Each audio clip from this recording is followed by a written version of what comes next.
그 월급에 잠이 와?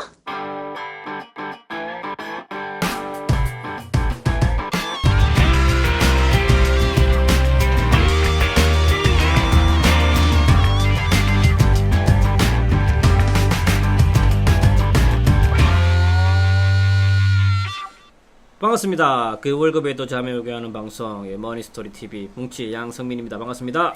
예, 안녕하세요. 꼰대 김강주입니다. 요즘 뭐 잠이 안 오시는 분이 별로 없죠. 요즘 계절이 그냥 낮에도 잠이 오고 밤에도 잠이 오고 이런 계절이라서 그죠? 월급하고 아무 관계 없이 예, 잠이 잘 오는 예, 계절입니다. 그렇죠. 요즘 날이 되니까 날이 좋아져서 이제 캠핑족들이 다시 활동을 많이 하는 것 같습니다. 근데 뉴스 들었나요? 캠핑 불난 거? 아니요, 캠핑장에 대한 안전 기준, 예를 들면 캠핑장 등록 기준이 강화가 돼가지고 네. 그것들을 이제 소위 양성하죠. 그렇지. 그동안 우리 캠핑장 가보면 나는 많이 안 가봤지만 이런 뭐 그냥 논, 그죠? 또 뭐 임야, 또 뭐 산 이런 데 그냥 소위 말하면 제대로 허가받지 않고 제대로 또 어떤 시설을 제대로 하지 못하고 그냥 이렇게 하는 경우가 많았잖아요. 우죽순. 네. 그런 것들을 다 이제 어떤 일정한 조건에 따라서 등록을 시키다 보니까 엄청 등록률이 저조하다. 왜냐하면 그동안 하고 있던 것들이 전부 불법이라서 이게 그냥 벌금을 내야 될 게 한두 푼이 아니라 제대로 벌금을 그러다 보니까 그냥 다 포기하는 경우도 많고 그래서 올 여름에는 캠핑 대란이 일어나지 않을까 이런 뉴스가 나오더라고요. 점세 대란을 이어서 야, 그러니까 참 갈 데가 없어. 자, 요즘 대란 중에 하나가 또 연금 대란. 연금 대란. 연금 대란 많지. 대란이죠. 뭐 그냥 뉴스만 틀면 대란. 아니 근데 지들이 언제부터 연금에 대해서 이렇게 국민들의 노후에 대해서 언제부터 관심을 그렇게 가졌다고 좀 기가 막혀요 사실은. 언제부터 지들이 관심을 가졌는데 그죠? 국민연금이라든지 뭐 공무원 연금이라든지 뭐 이런저런 이런저런 연금에 대해서 그닥 뭐 그냥 정치꾼들이 정치할 때 선거할 때 무슨 노령연금이니 뭐 기초 뭐 그냥 이렇게 그렇지. 표 의식에서 표 없이 표를 의식해서 일시방편으로 만들어내는 그런 거 외에는 뭐 그닥 자기들이 언제부터 이렇게 우리들의 먼 미래 뭐 2060년 또 뭐 2080년 했었는데 그때까지 우리의 노후를 위해서 언제 자기들이 이렇게 걱정을 했다고 요즘 좀 우스워요, 그죠? 근데 관심은 갈 수밖에 없지. 왜냐하면 이게 제대로 돼야 공무원 연금하고 인간이 돼 있거든. 자기들은 공무원이잖아요. 그러니까 인간이 되지. 공무원 연금을 자기들 거를 제대로 하기 위해서 국민연금을 이제 이게 삥끼 쓰는 거지. 정치인들 일종의 이제 별정직 공무원들이라서 그렇지. 이런 우리가 일반적으로 아는 공무원 연금의 그런 어떤 그분들은 대상은 아닌데. 근데 근데 그럼에도 불구하고 이제 뭐 어쨌든 컨트롤 보면 공무원이죠. 그렇지. 공무원을 수행하니까. 그렇지. 그래서 이런 연금에 대해서 그러다 보니까 우리 청취자분들도 뭐 국민연금뿐만 아니라 일반 어떤 보험회사를 통해서 가입하는 이런 사적연금 또는 어떤 회사에서 대리연금 이런 것들에 대해서 관심이 많이 큰 폭으로 증가한 것은 사실입니다. 네, 그래서 오늘은 그 연금 관련돼서 자주 질문하는 것들 저희가 아주 Q&A 식으로 좀 답변 드릴 수 있도록 하겠습니다. 이거는 이 자료는 그 한국 FP 협회에서 나온 자료인데 정리를 좀 잘 해놓은 것 같아요. 그래서 저희가 좀 보면서 저희가 답변 드릴 수 있도록 하겠습니다. 그리고 관련해서 제가 갑자기 생각난 건데 보통 요즘 저희 방송을 보시면서 이렇게 블로그를 하시는 분들이 많이 있으세요. 저희 방송 내용을 마치 자기들이 한 것처럼 막 하려고 많이 해요. 글쎄요, 별거 없는데. 별거 없는데. 근데 그건 좋은데, 중요한 건 좀 출처를 좀 바뀌든가, 자기인 것처럼 해서, 홍보를 하고 있더라고. 그게 좀 얄밉더라. 안 그래, 꼰대씨? 아닌가? 원래 이제 좀 우리가 유명세를 탄다는 건데 유명세를 타다 보면 그런 또 뭐 쓰레기가 같이 생기니까 원래 맛있는 음식점에 쓰레기는 그만큼 생기거든. 그래. 그만큼 생기니까 어쩌겠어요, 그죠? 쓰레기 생기는 맛에 또 이 일을 하는 거죠. 그렇구나. 꼰대씨는 역시 넓어. 그래서 연금에 대해 질문 답변 첫 번째. 국민연금이 고갈된다고 하는데 연금을 받을 수 없는 경우가 생길 수 있나요? 요즘 많이들 이게 질문들 많이 하시는 것 같아요. 그렇죠. 네. 근데 이제 이런 경우는 참 우리는 답을 압니다. 항당하죠. 뭐냐 하면 국민연금은 우리가 받을 수 있는 어떤 형태의 연금, 이게 뭐 보험회사 연금이든 그 퇴직연금 계좌든 또는 이렇게 국민연금이든 간에 우리가 받을 수 있는 어떤 연금 중에서도 정부 책임이 가장 강한 것이 국민연금이에요. 그렇지. 그죠? 그럼 이 국민연금을 나중에 뭐 고갈되든 뭘 어떻든 해서 연금을 받을 수 없다 하면 무슨 일이 생기겠어요? 난리가 나요, 난리가. 그렇지. 난리가 나요. 그럼 가만히 있겠어요, 이거? 그렇지. 내가 냈던 돈을 회사가 떼먹는 거는 또 그럴 수 있다고 쳐. 설령. 그래서 안 되겠지만, 그럴 수 있다고 쳐. 그렇기 때문에 무슨 몇 가지 또 어떤 그 소비자 보호법들이 있잖아요. 근데 이런 장사꾼들도 아니고 정부가 떼먹은 내 돈을 가만히 있겠어요? 그렇지. 그죠? 근데 그런 상황이 만약에 이게 발생했다면 정부가 떼먹고 싶어서 먹는 게 아니라 안 주는 것이 아니라 도저히 정부가 그것조차 줄 수 없는 상황이 돼 있다는 거죠. 그럼 뭐지? 한마디로 폭동을 감안하고 폭동을 감안하고도 국민의 엄청난 분노를 감안하고라도 그렇게 밖에 할 수 없다는 그때는 이미 그죠? 이미 뭐 나라가 그냥 갔다는 거지. 그러니까 국민연금을 납부하는 국민이 있는 한 국민연금은 수령은 합니다. 다만 일단 그 연금 재정이 나빠지니까 연금 수령액이 줄어들 확률은 높은 거죠. 예. 그런 줄어들 것들은, 높지만 이게 고갈되거나 그렇게는 되지 않을 것 같아요. 네. 설령 이제 고갈되도록 원래는 이제 우리가 국민연금은 냉정하게 보면 뭐 요즘 이제 국민연금 이슈가 되면서 많이들 보셨겠지만 네.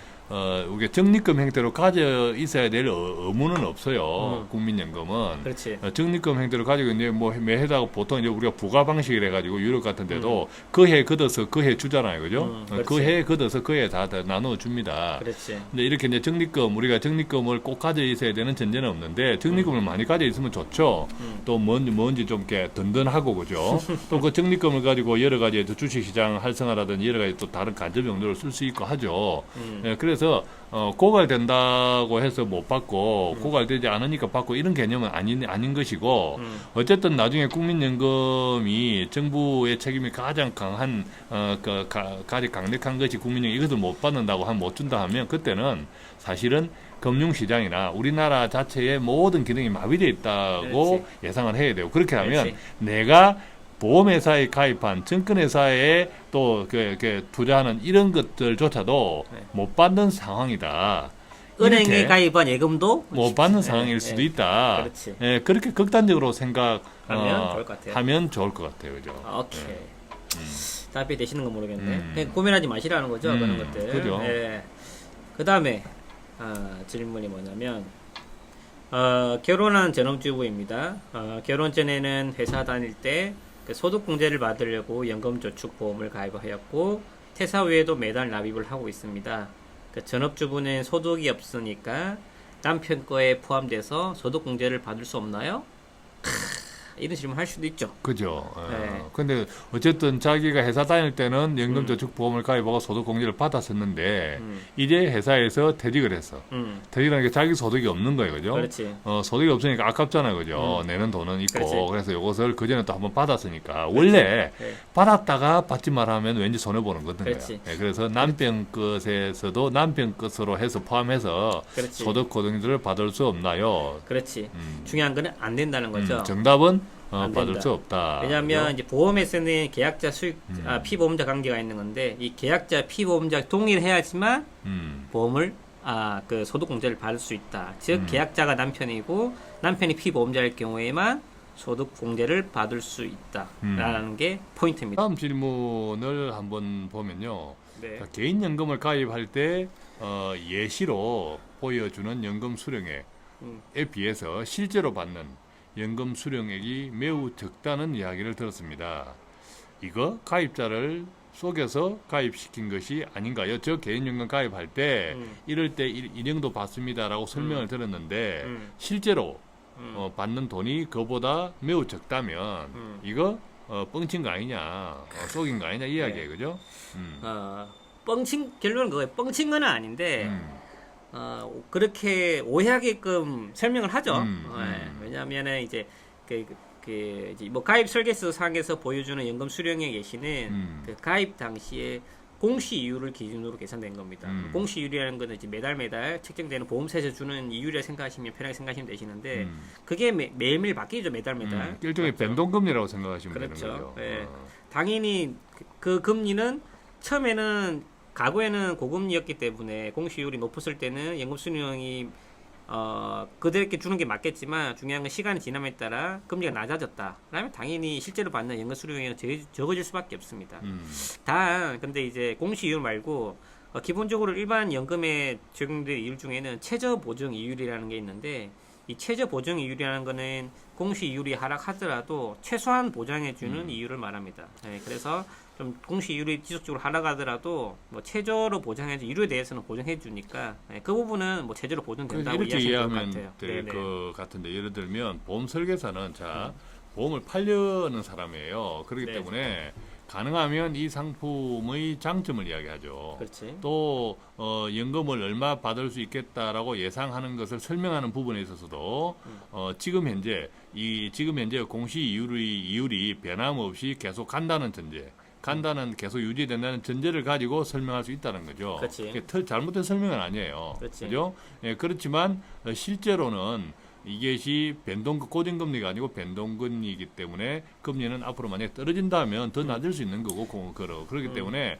항상 그게 설명서 보면 최저 보정이율이 있고 그 최저 보정이율은 실제 이율의 변동하고 전혀 상관없이 마지노선이라는 거죠. 최소한 그 정도를 받을 수 있다는 것이 최저 보정 이율이기 때문에 소비자 입장에서는 최저 보정 이율일 때 내가 받을 수 있는 연금 수령액을 참고 삼아 보시는 것이 매우 중요하겠다. 그리고 공시 이율에 대해서 많은 분들이 잘못 생각하시는 게 특히 저출산 보험 같은 경우는 이 공시 이율이 꼰대 씨가 얘기한 것처럼 고정금리인 것처럼 얘기한다는 게 좀 잘못된 설명 방식 중에 하나인 거고 그리고 중요한 건데 이 공시율을 적용할 때는 내가 낸 보험료에서 적용하는 게 아니다라는 거죠. 내가 월 10만 원을 냈으면 10만 원에 대해서 뭐 공시율 4%를 주는 게 아니다. 연 4%를 주는 게 아니다.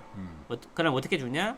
10만 원을 내지만 거기서 수수료를 떼는 거죠. 예, 사업비를 떼고 나머지 적립되는 금액에 대해서 공시율로 굴러간다는 거. 자, 그렇기 때문에 은행 예적금에 대한 원금에 대한 은행 예적금처럼 원금을 가지고 이율을 계산하는 방식과 틀리다는 거. 이 부분 하나 더 이해해 주시면 좋을 것 같습니다. 자, 네. 그다음 질문을 또 한번 보죠. 그다음 질문. 소득공제를 받는 연금저축을 중간에 해약하면 소득공제 혜택을 받은 부분을 토해내야 된다고 합니다. 구체적으로 어떤 불이익이 있나? 이제 소득공제를 이제 왜 연금저축 가입자에게 소득공제를 왜 해주느냐? 그렇지. 그것을 먼저 좀 생각해 보면 좋을 듯합니다.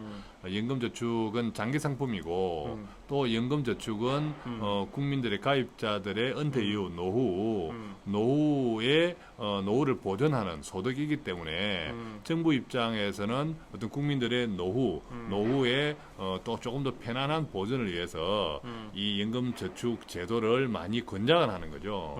연금저축을 많이 가입하도록 권장하는 의미에서 소득공제 혜택을 부여하는 거예요. 그렇지. 그런데 그렇지. 이 소득공제 혜택을 그렇게 부여했는데 약속과 달리 중간에 해약해버리면 장기 납을 전제로 하고 그 때문에 국민들의 노후가 그만큼 편안해질 것이라는 것을 유도하기 위해서 소득공제를 줬던 것을 중간에 그렇지. 해약해버리면 그렇지. 다시 뺏어가는 거죠. 그렇지. 근데 그걸 네가 얼마 소득공제 받았으니까 그 부분을 그대로 뱉어내 이렇게 하는 게 아니라 일괄적으로 세금을 때려버리는데 어떻게 때리냐면 기타 소득세라는 걸 때립니다. 근데 무려 20%를 때려요. 자, 그때 이 20%가 일약 20%입니까? 아니죠. 아니죠. 해약 환급금의 20%. 즉 내가 해약했을 때 해약금이 1,000만 원을 냈지만 예를 들면 해약금 900만 원이다. 그러면 900만 원의 20%. 즉 전체 금액에 대해서 때려온다는 개념인 거죠.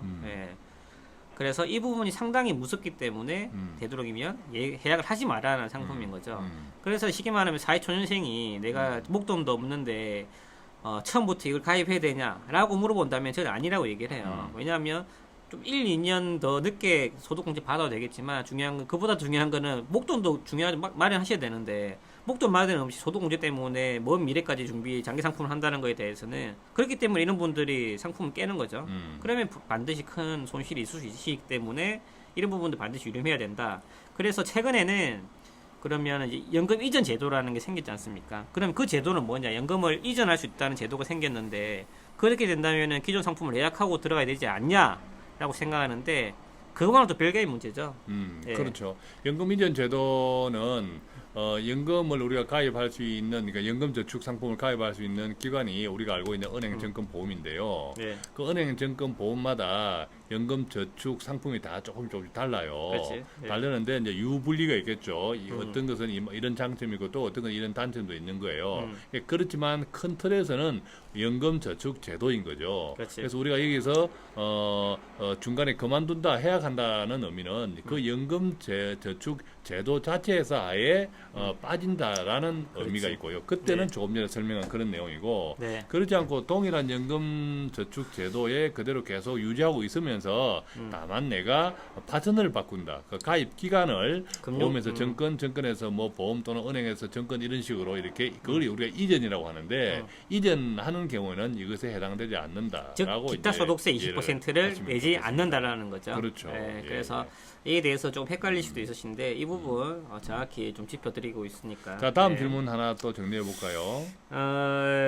그 보험 상담을 받다 보니 종신보험을 가입하면 나중에 연금으로 바꿀 수도 있고 대출도 받을 수 있다고 하는데 사실인가요? 예. 사실이죠. 일단 네. 일단 사실은 맞지. 음. 그러면 너무 좋아 보이잖아. 야, 내가 살아 생전에는 상환보험금을 보장해주고 나중에 중요한 건 냈던 거를 그대로 연금으로 받을 수 있고 야 좋다 야 가입을 하자 이렇게 되는 거죠. 맞습니까? 맞죠.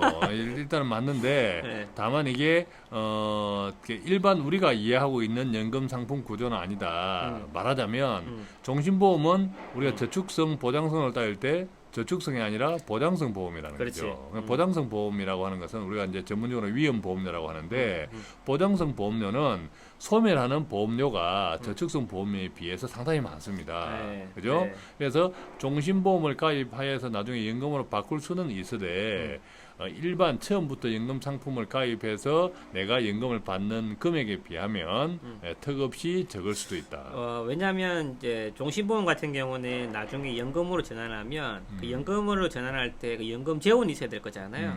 그 재원이 납입한 금액 기준이 아니라 그 당시에 해약을 했을 경우에 받을 수 있는 해약 환급금 기준으로 그걸 연금으로 연금 재원으로 해서 전환을 해준다는 거죠. 자, 좀 구체적으로 예를 들어보면 종신보험에 가입을 해가지고 사망 보장 금액이 1억이다. 1억. 즉 사망 보험금 1억이에요. 내가 지금 죽으면 사망하면 1억을 준다는 거죠. 사망 보장 금액이 1억 원. 그리고 그걸 보장받기 위해서 납입한 금액이 1,000만 원이다. 매월 분립을 해서 그동안에 낸 보험료가 1,000만 원이다. 중요한 거는 해약 환급금은 1,000만 원보다 작겠죠. 왜냐하면 1,000만 원 중에서 상당 부분이 꼰대 씨가 얘기한 것처럼 그 보장을 위해서 보장성 보험료를 빠져나왔기 때문에 즉 해약 환급금은 700만 원이다 이거죠. 예, 그 당시 해약을 하면. 그럼 중요한 건 이때 연금으로 전환할 때는 사망보험금 1억 원, 납입원금 1,000만 원에 대해서 그걸 연금 재원을 해주는 게 아니라 해약 환급금 700만 원을 가지고 연금을 전환해 준다라는 거죠. 즉 당연히 연금 재원은 적어질 수밖에 없다는 거죠. 이런 부분 때문에 꼰대식이 얘기한 것처럼 종신보험을 가입을 해서 나중에 연금을 전환하는 것보다 오히려 처음부터 연금 상품 가입하는 게 훨씬 더 전입금이 많은 거고 그래서 처음부터 이 상품에 대한 본질 자체가 종신보험은 연금을 수령하는 목적이 아니다는 거죠. 그렇죠. 네. 자, 대출에 네. 대해서도 뭐 많은 분들은 제대로 알고 계시겠지만 혹여 또 대출에 대해서 종신보험 가입한 후 대출도 받을 수 있다고 하는데 사실은 사실이죠. 근데 이건 역시도 일반의 우리가 대출 상품으로 오해하면 크게 차이가 난다라는 거죠. 그래서 일반의 우리가 이제 이렇게 보험 가입하고 보험 상품으로서 대출을 받는 것을 약관 대출이라고 표현하죠. 그렇지. 약관 대출이라고 표현하는데 이 약관 대출이 약관 대출 금액을 결정하는 것은 내가 가입한 보험 금액도 아니고 예를 들면 가입한 보험 가입 그 보험 금액이라고 하는 건 어떤 의미냐면 내가 종신보험 1억 원짜리를 가입했어. 그러면 1억 원짜리를 가입했다라고 할 때 그 1억 원짜리 그것이 보험 가입 금액이에요. 근데 내가 1억 원짜리를 가입하면 즉 내가 죽으면 1억 원을 준다는 상품이죠. 내가 1억 원짜리 종신보험에 가입하면서 월 보험료를 내가 10만 원 내서 이때 10만 원은 보험료라는 거예요. 그죠? 예. 근데 이거 우리가 대출을 받을 수 있다라고 하는 것은 아까 내가 죽으면 받을 수 있는 보험가입 금액 1억 원을 기준으로 대출을 받을 수 있다는 것이 아니다라는 거죠. 뭐죠? 그럼 내가 월 내는 보험료 매월 10만 원을 기준으로 받는데 그것도 10만 원을 냈던 원금 자체에서 받는 게 아니라는 거죠. 예를 들면 내가 10만 원을 1년 냈다. 그럼 얼마죠? 원금이 120만 원이잖아요. 120만 원에서 120만 원을 내가 다 받을 수 있는 대출이 아니라 만약에 1년 시점에서 해약한다고 하면 그때 해약환급금률이 정해져요. 해약환급률이 아마 종신보험 같으면 1년치 지났을 때 50%도 안 될걸요. 그죠? 20% 예를 들면 네. 한 50%라고 치면 내가 냈던 총 120만 원 보험료에서 50%가 해약환급이라고 치면 해약환급금은 60만 원이죠.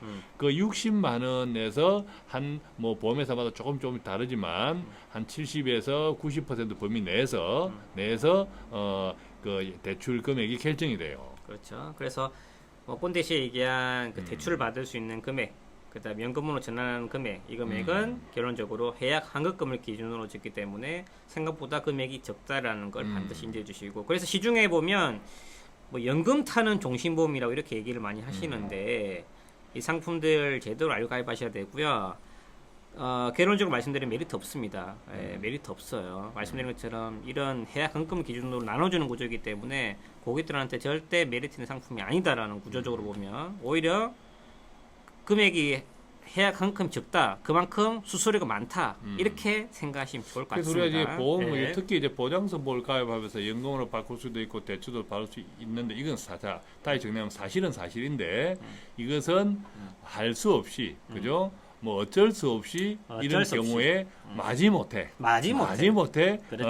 조금 활성화할 수 있는 것이지 일반의 제대로 된 연금, 제대로 된 대출하고는 전혀 아니올시다. 그 점을 꼭 참고하셔야 될 것 같습니다. 처음부터 종신보험을 가입을 하면서 나중에 연금 목적으로 생각하시는 경우는 아니다라는 걸 다시 한 번 더 말씀드리도록 하겠습니다.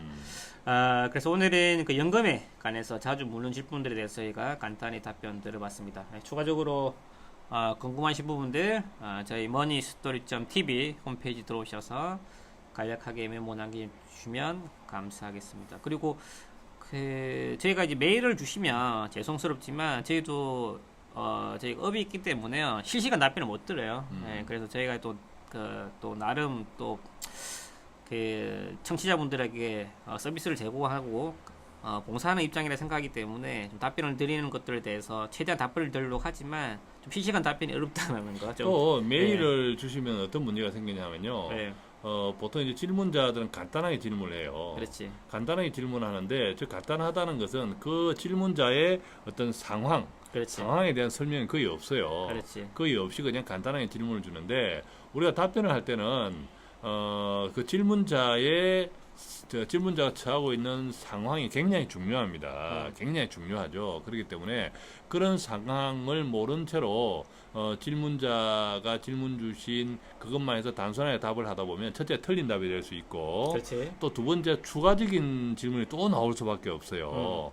저는 이런데요. 이런 경우는 또 어떻습니까? 이런데 그러면 사실은 그 상담이 언제 끝날지 몰라요. 그러니까 우리가 상당히 그것을 감당해 드리기가 쉽지 않다라는 것 조금 이해해 주시고 정말 상담이 필요하시면 연락처를 남긴다든지 또 정식 상담을 통해 가지고 하다못해 뭐 전화 통화를 한다든지 그런 방법으로 조금 열린 상담 그런 방법을 선택해 주시면 좋겠습니다.